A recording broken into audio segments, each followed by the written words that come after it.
What's up, guys? We're back at it again with another Nam Studios podcast.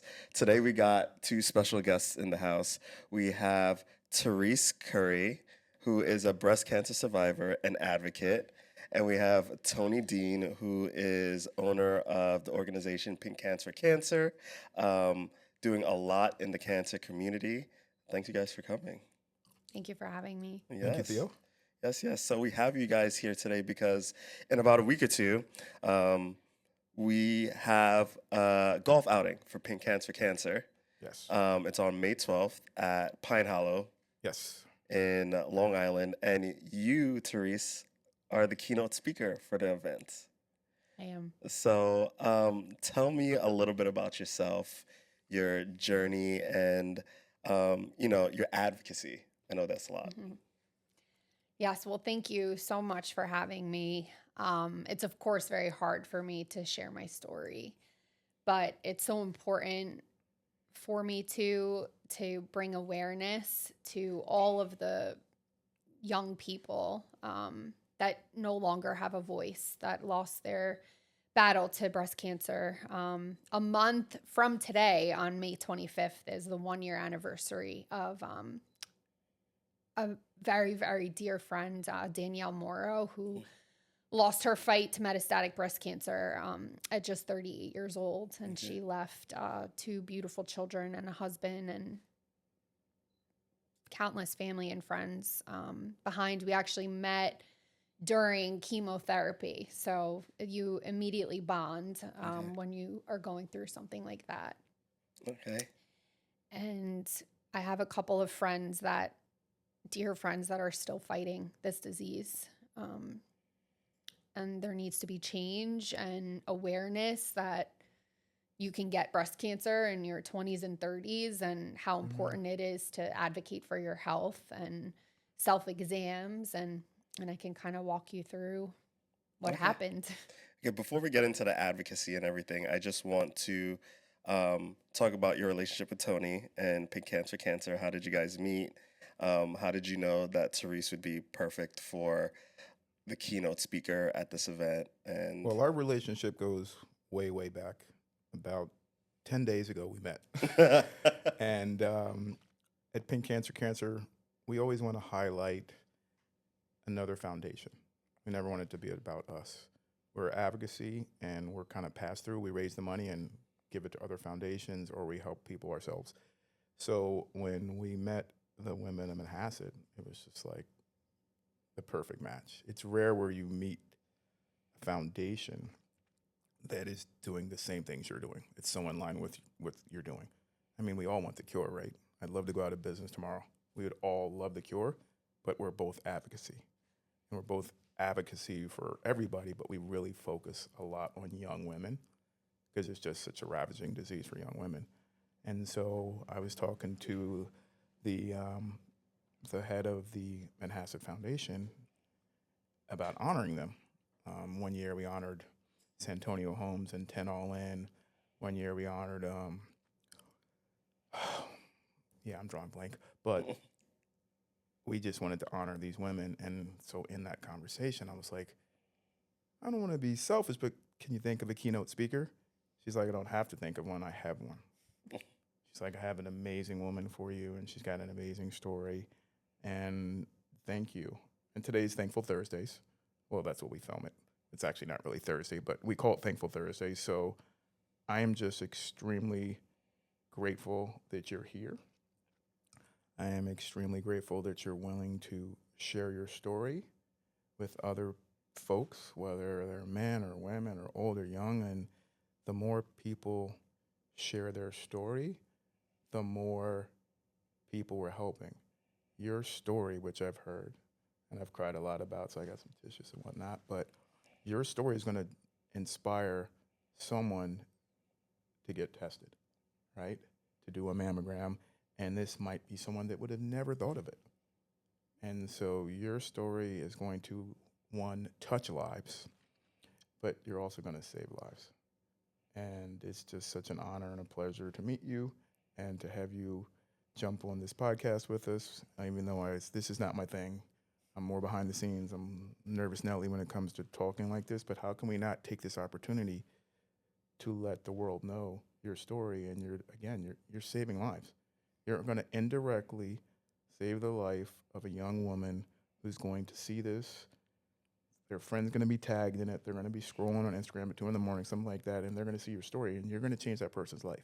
And they're probably not going to be able to reach out to you and touch you and tell you that, but you are saving lives today. So thank you so much for that. Thank you. And thank you for saying all of that. It's true. It's so very true. So tell me about this women's group that you're a part of that was so sure that like Therese is your woman. Like, tell me about the women's group and then go into a little bit of your story. Or does your story tie into the women's group? I'll let you lead it and where you feel like it flows the best. Yeah. So I think I'll bring you all back to 2018. Mm-hmm. I was 31 years old. I was on cloud 9. I was living and The loving dream. life. My career was taking off. I work for a big 4 accounting firm, Ernst & Young. I had just gotten promoted, climbing that corporate ladder. I was engaged to the love of my life. We were planning literally the absolute dream wedding, over the top dream wedding, New York wedding. That where my friends literally thought, my friends from Maryland who I went to college with, they thought cocktail hour was dinner. And it was, the wedding. Life was amazing. And a few weeks before my wedding, I was just in the shower, wasn't doing a breast exam. I have absolutely no family history of breast cancer. And I was a healthy, 31-year-old. Why would I ever think of that? And I was just in the shower, not doing an exam, and felt a lump in my right breast and just found myself frozen and was so afraid. And I really wouldn't have thought anything of it. I would have maybe thought cyst or, something. But a very good dear friend of mine that I went to high school with, we went to all girls Catholic high school, Sacred Heart Academy. All boys high school over here. She posted on Instagram a couple of months prior that at just 31 years old, she was diagnosed with breast cancer. And because of that, I panicked. We grew up in the same town. We went to the same school. I panicked. The next day, I called a very, very reputable breast surgeon in town and said, I'm getting married in 2 weeks. I found a lump in my breast. I am panicking. I'm terrified. And my family, I exaggerate, right? Like I'm an exaggerator. I tend to sometimes go to worst case scenario. I'm working on that. My perspective, of course, has changed so much. And I went to the surgeon, and he did an exam. He did a mammogram. He did a sonogram. He rolled in his computers and put the pictures on the screen and said, this is, with confidence, a fibroadenoma, which is a very common benign tumor, women in their 30s. And he said, this is what a fibroadenoma looks like. This is what your tumor looks like. This is what breast cancer looks like. And you do not have breast cancer. Go enjoy your wedding. Go enjoy your honeymoon. Everything is fine. And I left, and I was happy-go-lucky, and I had the best day of my life on that wedding. We had over 200 people. It was a beautiful day. I felt so beautiful. I was so thankful and remembered every minute of that. As I said, I was a healthy, 31-year-old. I don't drink alcohol, and I enjoyed every minute of that wedding. And my husband and I, it took over 2 days to get there, but we went to Tahiti on our honeymoon. Okay. And we were staying in one of the huts on the water. Okay. I mean, there was nothing better than that. And we were there for over 2 weeks. And I was trying so hard to be present and enjoy, what was going on. And it's funny how my perspective changed so much, and how I used to sweat the little stuff so much. I remember getting teasers from the photographer of our wedding pictures, and my veil was like slightly crooked while I was going Right. down the aisle, and I was like having a meltdown. Now it's so funny. I can just laugh about, those types of things. But I just remember being sunbathing, looking out into the beautiful views of Tahiti, and my intuition, and I have such a strong faith in God, they were telling me, this is not right. Something is wrong. When I go home, I need a second opinion. And again, am I overreacting? Am I not? Most people would have just ran with, you're fine. Yeah. But I made a second opinion. I got my medical records from that first doctor to the new doctor. And she looked at everything and she said, Therese, I agree with him. I really do agree with him. I really think this is a fibroadenoma. The only way we're going to know for sure is if we biopsy it. And I was only married 6 weeks at the time. I went in for a needle breast biopsy, which is so painful. And I was hoping for that call that everything was going to be fine.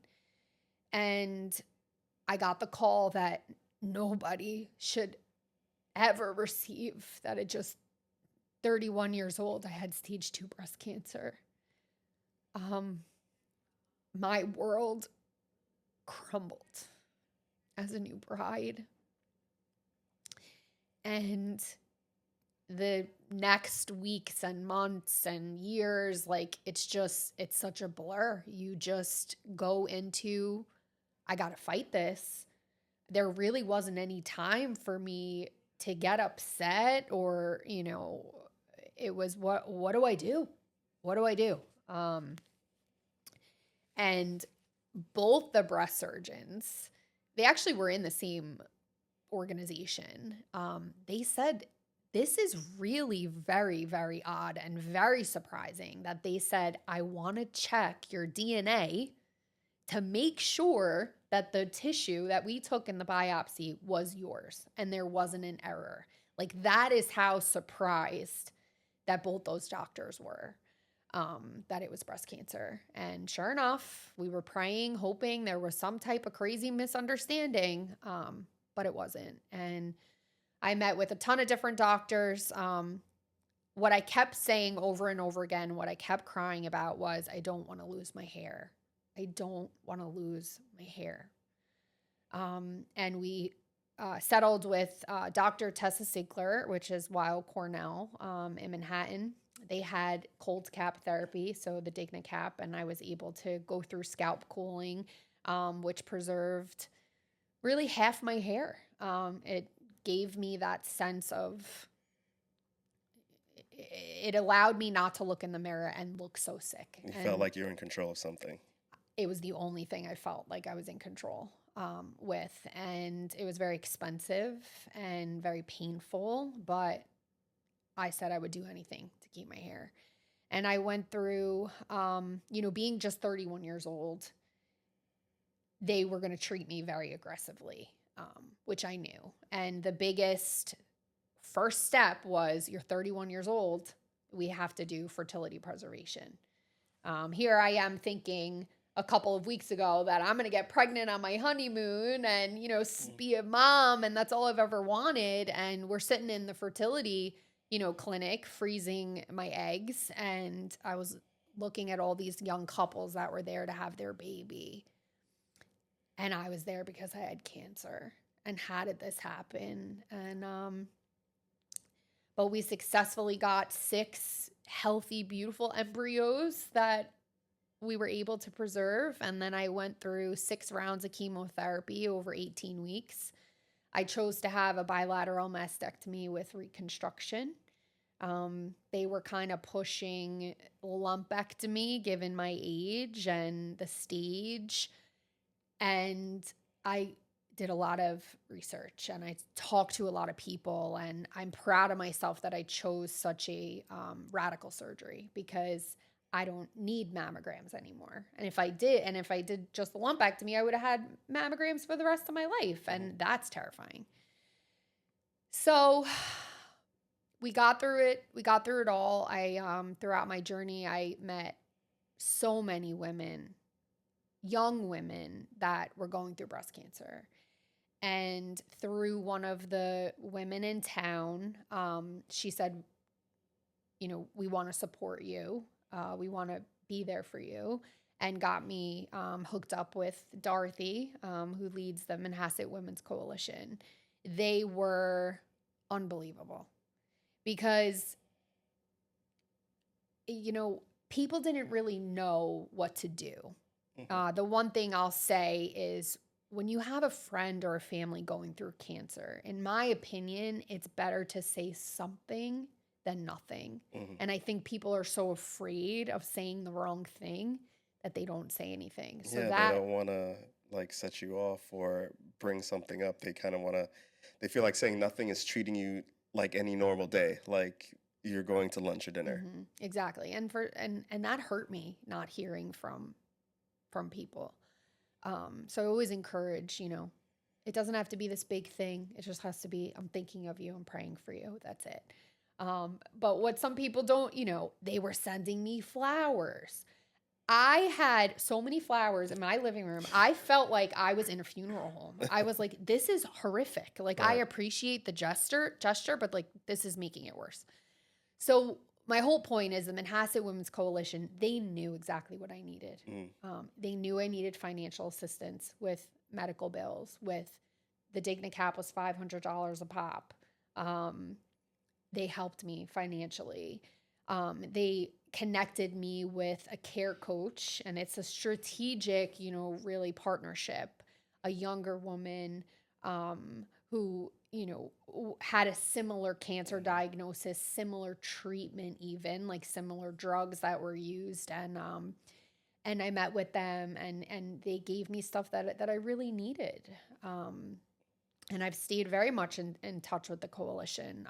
And I have been able to refer many friends to the coalition of people getting, diagnosed with breast cancer. And, for me, people I call it the pink washing, right? October, Breast Cancer Awareness Month, and people want to help, which is so wonderful, but they're donating to these very large organizations. We don't know where that money's going from. Exactly. Support Pink Hands for Cancer, support Manhasset Women's Coalition, where that money is going directly to a recipient who really needs it. Yeah. And so what does, other than donating money to Pink Hands for Cancer and Manhasset Women's Coalition, what does advocacy look like for you, or what does advocacy look like for a regular person who's watching this and says, like, I want to get involved? I think because it was such a shock for my family, for me, my friends, for a 31-year-old to get breast cancer, it shouldn't happen. You don't get a mammogram until you're 40 years old. So the only way to prevent this or catch it is advocating for your own health, like I did. I found the lump on my own.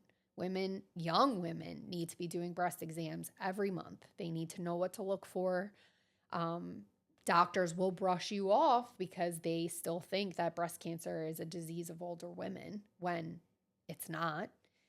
And advocating for second opinion. You know your body. I knew my body. I knew something was wrong. That's so well said. I can't tell you how many survivors I know, and they're like, know your body. Trust your body. It could be the best doctor in Manhattan in the world and, Harvard graduate, but know your body, trust your body. And that is a big takeaway for me. And I hope that's a big takeaway for the audience, is know your body. Just keep saying it, keep preaching it. I'm going to make sure Theo does a little Tip Tuesdays with it, but wow, know your body. That's big.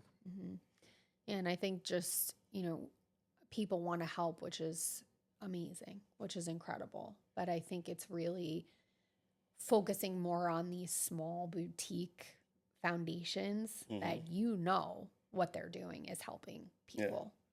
And I think to just, I did all genetic testing, Mhm. and I came up negative for every cancer gene.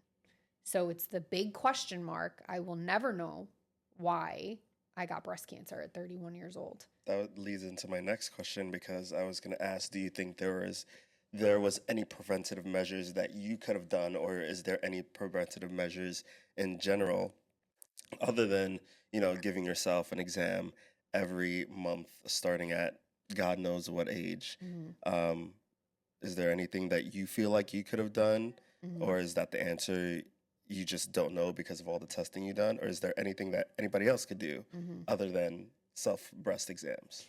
I think it's so important to be aware of everything you're putting on your body, Hmm. in your body. The water in Long Island we drank it as kids. I do not drink the water. Just all the artificial, dyes and even makeup and just try to buy clean products. Try to eat like organic. I did my best, but really I didn't really know what I was, Hmm. eating as a kid and stuff. So I think just maintaining a healthy lifestyle is very important. And what was I going to say? I lost my train of thought. It's all right. I'm So sorry. It's it's all safe to good. say. So it's safe to say that ever since your lifestyle has gotten Yes. much, much healthier. Yes. Oh, I remember. Um, my breast cancer was estrogen positive. So it was fueled by estrogen. And I believe deep down in my soul, being on birth control since I'm 14 years old may have Mm, had something to do with this. Wow. Because if you think about our parents' generation, these young premenopausal women were not getting breast cancer. What's the common denominator, in my opinion, is my generation, my age group, we birth all were control. putting on birth control. We were all put on birth control. And I have asked countless doctors and countless researchers, how do we look into this? And I've been brushed off. And it's really frustrating because there's such a wide population of people on birth control. It's very hard to say, is this a cause or is this not? Will we ever have that data? Will we ever have that answer? Probably not. But Hmm. in my opinion, get your daughters off birth control. Hmm. Use you do not need this fake estrogen disrupting your body. Okay. That's just my opinion. Awesome. Awesome. So, how can people get involved with you? How can people contact you um, to get to know your story, get to know how they could help you personally advocate? Like, tell me a little bit. Yeah, I mean, it's interesting, social media, right? Like I had to take a major social media pause. Were you a big social media person before all of this? Yeah, I mean, I think everybody is, I mean, right? it's our At this generation. time in, Yeah. in our lives, yes. Like, of course, I went from posting, all my pictures of my beautiful wedding and my honeymoon. I was very private about my diagnosis in the beginning. It's not something I wanted to talk about.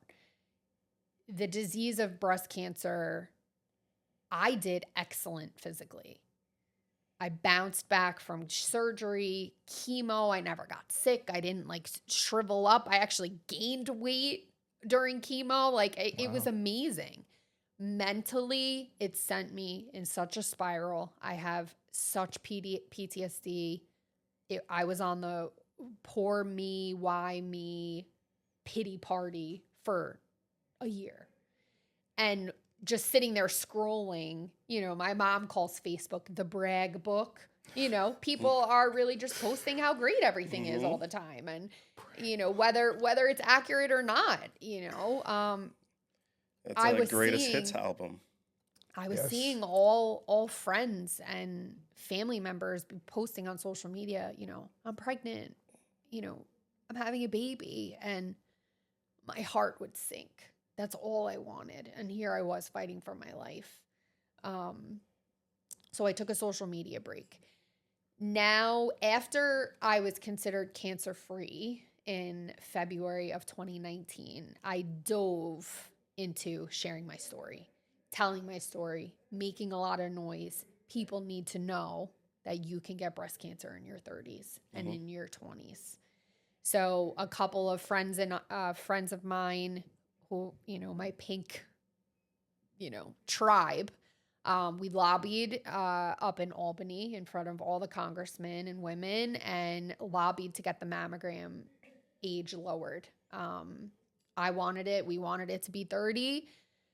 They settled at 35. So this was all due to a law that we were able to get passed, Shannon's law. Shannon was in her early 30s that passed away from breast cancer, also from Long Island. And in New York State, you can get your baseline mammogram at age 35. And it's something people don't even know about, really. And it's something doctors don't even bring up. So it kind of goes back to my point. You have to be your own advocate. You need to demand a mammogram and sonogram. Yeah. At least at 35. And the insurance is required to cover it. So I think just sharing my story, it has given me purpose. It has given me such purpose. I've, taken my pain, and I feel like it's part of my journey. It's part of my story that I have to share to, like you said, try to help others and save lives. One of the reasons I'm here, today is I told you I lost my dear friend, Danielle Morrow, a year ago. That is one of the hardest things that I've had to accept. I have very deep survivor's guilt. I feel like I need to do what I'm doing today and what I'm doing at this golf outing in her honor. So many women are losing their fight. We know another young woman, Margaret, also from Long Island, who just lost her fight, who owned Oh My Goodness Cafe. I need to be a voice for these people. Oh My Goodness Cafe in Garden City? Yep, Garden City. I think I know her daughter. No, What's her daughter's name? I'm not sure her kid's name, but Okay. Margaret was the owner. Okay. And she was fighting metastatic breast cancer for years and was thriving. And so in 2 years, I think it's 4 or 5 women in their 30s that have died of breast cancer. And it's just, I don't know what's going on. And it's so frustrating because I do know women in their 50s and 60s who I've met that have been living with metastatic breast cancer for 10, 15 years. And I don't know what's happening, but these young women, it's getting really, really hard.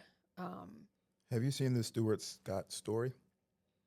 Stuart Scott was just an amazing broadcaster on ESPN.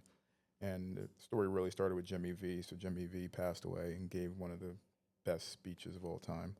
And then when Stuart Scott got sick, he was giving the same speech on the same stage that Jimmy had given it on. Mm-hmm. And I'll never forget it, even though I'm not going to quote it properly, but he said, you guys have to stop saying they lost their battle to cancer. He said, you have to start saying they ended their battle and they passed the torch. So your girls that are gone, they didn't lose their battle. They just ended their battle and they passed the torch on to you, and you're carrying their torch and you're carrying their memory. And the whole reason I started this was from my girl, Kristen Martinez, like just an amazing person. And she said, make your mark, inspire change, and leave your legacy. And she was always afraid of, like in some of the days towards the end, she was really afraid of like, I haven't done enough. Well, Shannon did enough. You guys got a lot changed in her memory. Like Shannon did above and beyond. Like people in the non-cancer community don't understand how powerful it is what you just said about getting the age changed to 35. Like that is like kudos. We've been trying to do that for 15 years. Mm-hmm. And so I'll never forget the name Shannon. Yeah. And you're never going to forget your friends' names. I just showed you 12 friends on my wall that are gone. I know all their names. I know all their stories. Mm-hmm. And none of them lost their battle. They passed the torch off to people like yourself. They passed the torch off to people like me. Mm-hmm. And like Kristen's memory is living strong. Yeah. Like everybody at this Breast Cancer Foundation knows her name. No one ever met her. Wow. And so we never met Shannon, but we know her name. Yeah. I met Jamie, and I know her sister's name. You know, I always talk about her sister. I never met her sister. So again, they're not losing their battles; they're just passing it on, and they're passing it on. You're carrying the torch amazingly, and so just you keep doing what you're doing, and we appreciate you. I love that perspective, and I appreciate that so much. And Shannon's Law was driven by the Got Checked campaign. They also are from Long Island. Love Would it. love to kind of partner. We've partnered with them. They are awesome. So that was, they really killed it with doing that. And I've been able to volunteer with them. We actually went to my high school. They do a lot of education about breast health and, self-exams and stuff to younger women, which is obviously needed. I mean, bottom line is early detection saves lives. Like, I was considered an earlier stage too. If I didn't get that opinion, if I didn't push, Who knows? who knows what would happen. And, the gratitude that I have for my doctors, for my family, my husband, everybody that kind of Your stood social by media me. friend who encouraged you. Yeah. I mean, it's How many other lives did she touch? She touched your life. Mhm. And now she's touching our lives. And thousands of people that are going to see this podcast, you're touching their lives. Mhm. And the hundreds of people you're going to speak in front of the other night. Mhm. The night coming up, not the other night, on the 12th. Yeah. You're doing your thing. I think for, people listening, people watching, like, don't delay the screening.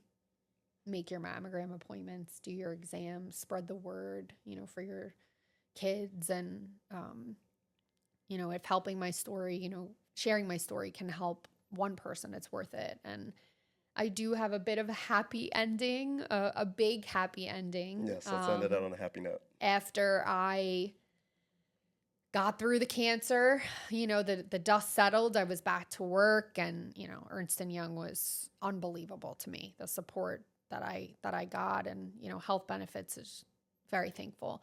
I met with all my doctors, and back to kind of my research phase, and I refused to let cancer take my dream of being a mom. And I met with doctors up in Dana-Farber. Dr. Ann Partridge, she was running a huge study called the Positive Study. And it was, does having a baby after breast cancer in an estrogen positive type cancer increase your chances of reoccurrence? So that study was going on while I was going through treatment, and the data came out and it showed it doesn't. It's safe. It's safe. There's always a risk. There's a risk with anything. But I consulted with doctors, and they did give me the green light to kind of pause my the medication I was on and try to get pregnant. And we just assumed we would do IVF with our 6 embryos that we had, went through all of that. And a few weeks after I found out I was pregnant naturally, Congrats. we named my daughter Abigail, and her middle name is Hope, because hope is what carried me through every day of that journey. Hope is what I want to share with the world. And she is my everything. And, sometimes I'll say, why me? Why did this happen? It's been so hard. And if I didn't go through breast cancer, if I didn't go through all of these things, I would never have her. I would never have my Abigail. And perspective have changed. My husband and I, COVID was, I mean, I gotta laugh because we finally get through cancer, and it's like, all right, we bought a house, I'm back to work, we're traveling, things are good, and then we get hit with COVID, and I just look at God, and I'm like, are you kidding me messing here? with me. I was like, come on, can I just get back to normal here? But I will tell you, COVID was a little bit of a blessing for my husband and I. Mhm. We never got to have that. Moment to like be present and intentional in what you just went through. Yes, like we never had that honeymoon newlywed time. It Yeah. was, 'Cause even in Tahiti, your mind was yeah. And again, I was only married 6 weeks. So our vows in sickness and in health put to the test. put to the test. And during COVID, we were 24 hours a day together, right? So Oh. we got to kind of, really have that special time together. And his name's Matthew, and he's a middle school art teacher. And life is good.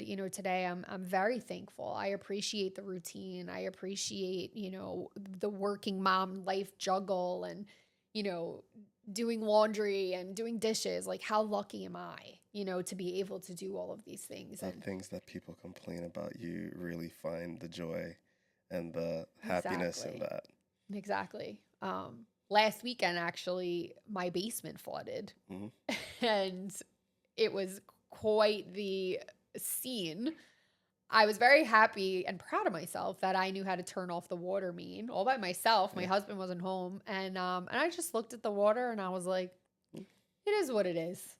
Yeah. Nothing crazy, was destroyed. But if that happened 7 years ago, I would have had a freaking nervous breakdown. Like the veil. Right. Exactly. But it's such a conflicting feeling where I want to be happy. I want to enjoy my life. I want to be thankful and grateful. When I have a friend that died, when I have friends that are still fighting, going through chemo, going through treatment, and it's such a conflicting thing. And I try to separate the two. And there's one part of me that wanted so much to close the door on my cancer chapter and move on. But I can't. It's part of my story. I need to get it out there that these people, young women, young healthy women, are getting breast cancer. There needs to be awareness. There needs to be change. We got to find out what's going on here. And I'm part of another foundation. It's a newly launched breast cancer and young women foundation. It's actually spearheaded by doctors and scientists, and it's worldwide in a ton of different countries. And it's how I found them was through Manhasset Women's Coalition. Okay. So one of the women, Sabine, she's actually in that entrepreneur world, and one of these doctors reached out to her. I got looped in. So I've done a lot of speaking for them as well, but I have so much hope for them because these are the brains. They know what the cancer is and they know how to treat it, but we need to find out what's causing it. Yeah, you'll get there. It's like kind of like our parents. Our parents carried the torch so far for us, and it's our job to like create better since then, and it's just gonna keep going and going. I have a question for you. Are you coming back after the tournament? Can you come back to the couch? Of course. Can you bring Matthew? Yeah. Can you bring your little bundle of joy? I would love that. I think you guys could all fit in here. I can jump out. I don't need to be in here. Yeah, I mean, You guys can just chop it up with Theo. Our Abigail's 3 now, and three is tough. They say terrible twos, but 3 is We talked about that. Not only just 3. Yeah. It seems like she's a COVID baby as well. Yeah. And right after COVID. Yeah, I heard COVID babies are tough. yeah.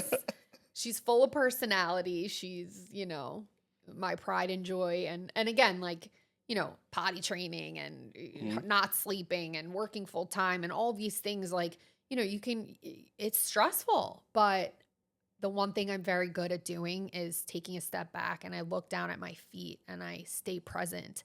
I'm a huge advocate for therapy and PTSD help and anti-anxiety and depression medication. Like, do what you have to do, take every resource, because it's not easy. I should introduce you to one of my colleagues. Her name is Stacy Simbrom. She's not a therapist, but she's a coach. One of the things, she was actually here yesterday, Wednesday. One of the things that she taught me about being present, which is actually really good, she's like, take your hand and just run your hands up and down and then feel the sensation. When you do that, focus on the sensation, focus on all that. That's the best way of staying present. Mhm. So Oh, that's I my And love little that. trick. this is kind of why we founded Pink Cancer. So if there was any cost to you sitting with her, we would cover that. And that's what we like to do. And so we don't have any rules or regulations. We have bylaws, but we do what we want. Yeah. And I would have never thought of paying someone, psychologist, but hey, that works. If that's something you want to do, talk with, we'll definitely cover that. Mm. And if it's someone you feel like other people should talk to, we'll figure it out, Yeah. And I think it would be great for you to hear Matt's side of the story. Oh, we want Matthew. We That's the need you, camera Matt. He right was there. all like, Where's Matthew? he's like, Therese, you're doing a podcast. This is so Matthew. cool. Let's go, Um, bud. Because, the spouse, nobody really was paying attention to him. How's he doing? Like Yeah. the focus was solely on me. And I think like once the dust settled and I started to do better, it really got to him. And, we had to do a lot of, you need to talk to someone too. Like, Mhm. it's, he was so afraid, of the unknown. And he can't show it. And he's a Because he has to dad. be strong for Yeah, you. he had to be strong, and he was, and he was my rock through it all. But Right. On we're- the surface, right? So Mhm. that's another thing that we do at Cans for Cancer is just the co-survivor. And that's our biggest thing behind providing meals, So maybe you're too tired. Maybe you're in the hospital after having the breast moved. So many times that we're sending meals to the house. Now Mhm. the mom knows that the husband's not home burning food Mhm. or stressing over food. So we deliver meals, Mhm. which is like So helpful. whether rich or poor, it's not even about that. It's just like we're just bringing them food. Yes. And now the people that are home taking care of the kids aren't having to cook. Yeah. And he's like, one dad was just like, man, it was just such a relief to have that. And the mother was like, I was able to heal knowing that was one thing off my dad's plate. Exactly. I should And I introduce remember. you to a lady called Joanna Formont. She owns an organization called Sib's Place, Survivorship in Brothers and Sisters. Oh wow. And their mission is when there is someone in the household with terminal illness or illness like breast cancer that's taking a majority of the family's focus, Mhm. they have a place for kids, like the brothers, the sisters, the nephews, the nieces, to up to a certain age, I think 16 or 18, to come and spend time and do their homework with other kids whose either mom or dad or sister or grandparent is going through what you went through. Mhm. Because, as you said, no, like your husband, imagine if you already had a kid and you're going through that. Yeah.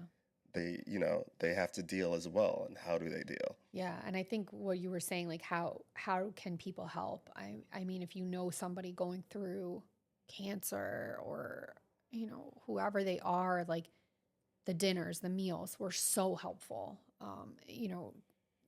And people would ask me like, how can I help? What can I do? And like, I'm not gonna start saying like, oh, I need this, I need that. Just do it. Mm-hmm. Like Yes. friends that are going through it right now, I'm not asking. I'm sending food. Can I send a cleaning lady? Say I'm picking up the kids and I'm taking them, to the park. Just do it. Mhm. We have a partnership with 2 or 3 cleaning companies. So father comes back, the house is spotless. Yeah, and laundry, like just I can breathe. stuff We're to just help. now partnering with landscapers. We're like, when mom comes home from chemo today, there's gonna be some colorful flowers I in the love yard. that. And we let the little kids help. And so many people want to give back. That's beautiful. And one of the people were like, well, if we're gonna do their landscaping, might as well put the Christmas lights up. So mom came home from chemo and the Christmas lights are on the house. And she's just What a like, blessing. how did this happen? And it's like, because people took a can and they put it in our can and we got 5 cents. Now we did it 1,000,005 times, but we're able to Yeah. take that money and just think outside the box. I mean, and those things mean so much. And what you have done here is incredible. I have such a faith in God, and we're doing God's work here. We're trying to help others and save others. And that's my purpose today. So thank you so much Thank you. for having me. And I'm so looking forward to the golf outing. Come Yes. and sponsor and, meet us, and Yes. we'll have some laughs. Some What's your tears. Instagram? What's your website? What's your email so people could get in touch with you? So offhand, I think it's Therese _M_Curry is Instagram. Okay. And then just my name, Therese Marie Curry, Facebook. And then email is Therese, THERESE .M as in Marie .curry@gmail.com. All right. Thanks, guys. I appreciate you guys for coming. Thank you you. for telling your story. People, please get involved. Please contact Therese. Please contact Tony, or even contact me if you need more information. Can you give the All right? Instagram for the foundation? I have to look it up. We'll put the We'll get it out to the you guys. women's Manhattan, the Manhasset Women's Coalition. Instagram. We'll tag them and put them in the comments as well. All right. Perfect. Thanks, guys. Thank Thank you, you. Theo. Thank you, Trace.